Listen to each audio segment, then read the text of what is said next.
De keerters driegen zelfs mooi een boycott en het keertsteam Puur Passie bemoeide hem met de contractonderhandelings.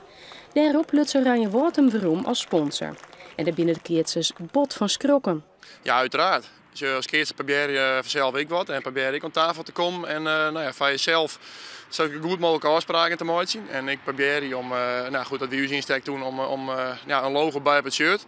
Maar dat zou vies zo gaan dat Oranje Woud al jekjes zoeken. Daar zie je geen keertje op te wachten, zeker weten net. Dus daar ben we enorm verschrokken. Oranje Woud had zijn van wij eisen die exclusiviteit, wij willen daar hun eigen logo op hebben. Ja, en op een gegeven moment mag dan concluderen van dit is de realiteit en dan moeten we verder en dat hebben we hier. Het bestuur van de KNKB, Puur Passie en de topkeerters gaan met elkaar om tafel zitten. En ze zitten weer op één lijn.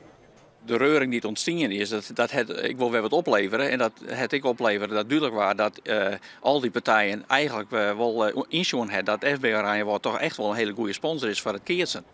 De eerst dat er ook eigen sponsors op het shirt matten, lieten de keerters voor eerst vallen. Wij denken wel dat de mogelijkheden lezen om meerdere sponsors op het shirt.